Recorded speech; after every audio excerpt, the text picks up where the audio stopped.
तताई ब्रज में आ रहे हैं, पूतना आई तृणावृत सक्तासुर। तो कन्हैया की रक्षा के लिए प्रभु नंद बाबा गोकुल छोड़ के वृंदावन आके रहने लगे। सारा ब्रज वृंदावन आ गया, वहां आके सब निवास करने लगे। अब प्रभु अपनी लीलाएं शुरू करते हैं, अनेक अनेक लीला करते हैं। मैया बैठी है, गणेश चतुर्थी थी, आज गणेश जी का भोग लगा रही है मैया। कन्हैया को भी साथ ले आई, बेटा चल पूजा करेंगे। कन्हैया साथ में बैठा है। मैया एक थाली में बड़े सुंदर सुंदर मोतीचूर के घी में भरे हुए लड्डू बना के लाई थी, लाके रखे। तो मैया पूजा की थाली तो ले आई, लेकिन उसमें चंदन लाना भूल गए। मैया बोली कन्हैया देख कोई बंदर वंदर ना आ जाए, तू थोड़ो यहाँ ध्यान रखियो, लड्डू वड्डू ना खा जाए, मैं चंदन की डिब्बी भुलाई वो लेके आऊं।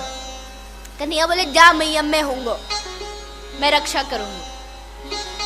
अब मैया गई नहीं कि कन्हैया की पूरी ग्वालाओं की सेना वहां पहुंच गई। और भाई कन्हैया का हाल चाल है? कन्हैया बोले बिल्कुल ठीक हूँ। बोले भैया कुछ बढ़िया सी महक सी आ रही है कितनी ते। कन्हैया बोले देख नजर मत गाड़, पूजा के लड्डू है, ऐसे ना दूंगो। अरे भैया यार काय बात को तू, अरे एक दो लड्डू खा लेंगे मैया पतो थोड़ी चलेगी, एक दो दे दे।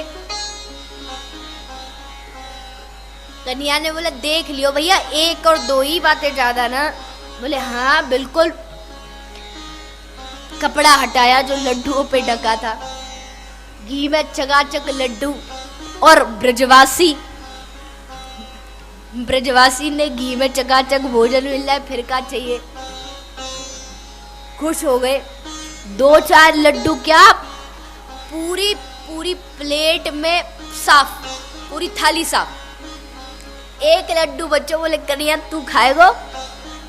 अरे भैया तू भी चख ले, तेरी मैया बड़े सुंदर लड्डू बनावे।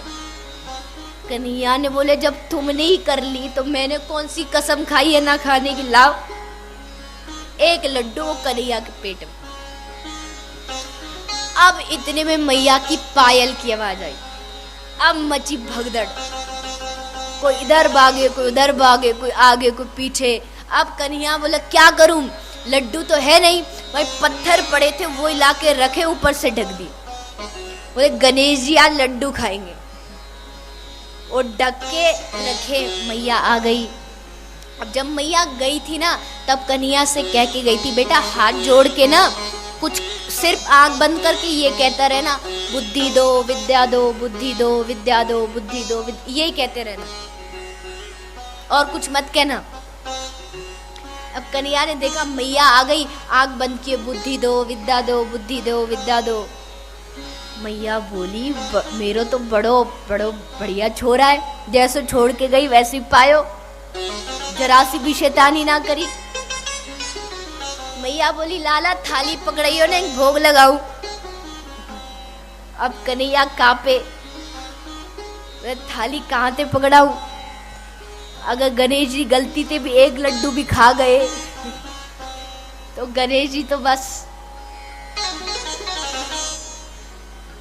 मैया को पकड़ाई डरते डरते। मैया बोली ये बड़ी भारी है गई है। बोले ना ना मैया तेरो प्रेम या में मिल गया ना, ये हमारे भारी है गई है, बाकी और कछु ना है। मैया बोली तेरी शकल ते तो कछ लग रहे हो। बोले मैया ना, मैं बड़ो सीधो साधो बालक हूँ, मैं शैतानी ना करूँ, तू काय कुछ जैसे छोड़ के गई वैसो ही है। बोले फिर भी एक बार देख तो लूं। अरे ना ना मैया तो मुंह पे विश्वास ना है, तू रख तो सही। रख दिया। बोले अच्छा कन्हैया भोग लगाएंगे, आंख बंद कर। कन्हैया ने आंख बंद की।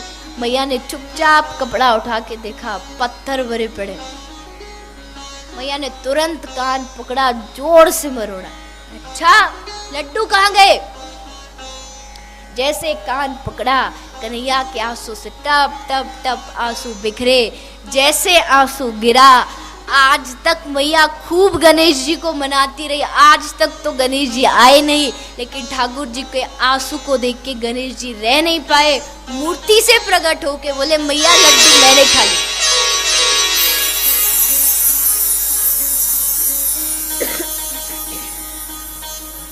ठाकुर जी बच गए। ऐसी अद्भुत लीला प्रभु ब्रज में किए जा रहे हैं। अब अनेकों बाल लीलाएं हुई। अब बारी आई जो मुख्य लीला ब्रज की है, जिसके बगैर ब्रज की लीला पूर्ण नहीं हो सकती, वो है माखन चोरी की लीला। प्रभु के मन में आया कि सारी गोपियां मेरे घर आती हैं, कभी मैया उनको आने नहीं देती, तो कभी परिवार आने नहीं देता, क्यों ना मैं उनके घर जाऊं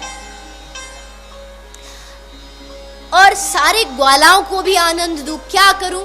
तो प्रभु ने मिलके एक बढ़िया सी एक टीम तैयार की।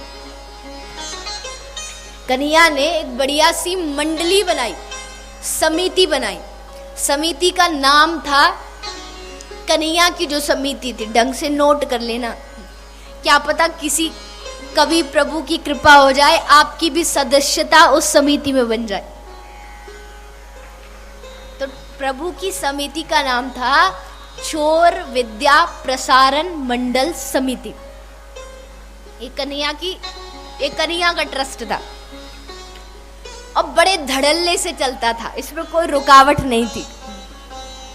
इसके प्रेसिडेंट खुद कन्हैया थे, इसके वाइस प्रेसिडेंट बलराम जी थे और बाकी सब लोग साधारण से ट्रस्टी थे।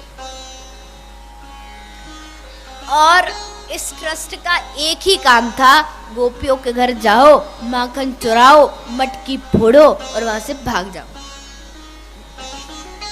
गोपियां आती शिकायत करने रोज, मैया तेरे छोरा नहीं। अरे मैया कल तो को पतो मैया मेरे घर में यू आयो, मेरे गाय के बछड़ा को खोल के भाग गयो। बता मैया, अब बछड़ा गाय को सारो दूध पी गयो और शाम को बच्चा दूध मांग रहे, कहाँ से लाके दो?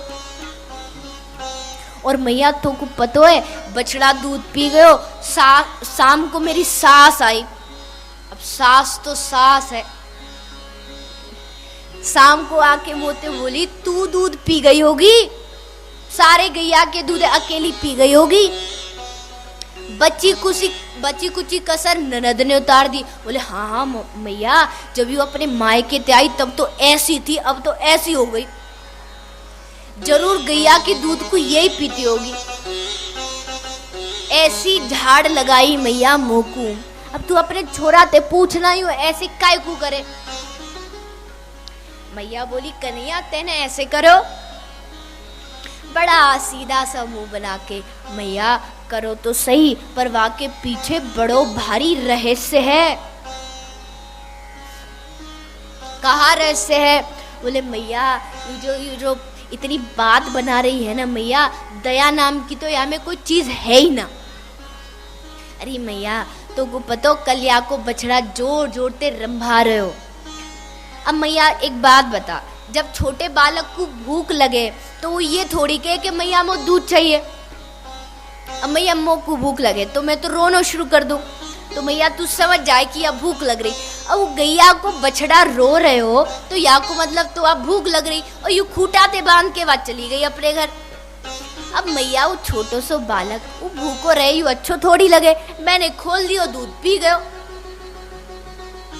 मैया बोली बस देख मेरो कन्हैया कितनो दयालु है, इतनी दया तो काई में भी ना होगी। एक गोपी बोली मैया चल तेरो छोरा दयालु, पर मैया एक बात बता, मैं अपने बालकन को प्रातः काल खिड़की के नजदीक सुला दूं ताकि ठंडी ठंडी हवा आती रहे, ये सोते रहे और मैं अपना काम पूरा कर लूं। तेरा छोरा आयो मैया कल आके मेरी छोरी की चोटी को खाट के पायते बांध दियो। चोटी बांध के वाके कान के पीछे खड़े होके जोड़ते चला, अरे छोरी भूत आ गो। और जैसे छोरी ने सुरी भूत आयो, छोरी तुरंत खड़ी हो गई। अब जैसे खड़ी हुई तो वहां की चोटी तो बंद रही, खाटते और चोटी पकड़ के चिल्लाई मैया भूत ने पकड़ लई, मैया भूत ने पकड़ लई। अब बता मैया अब या को कौन समझावे? मैया बोली क्यों रे कान्हा,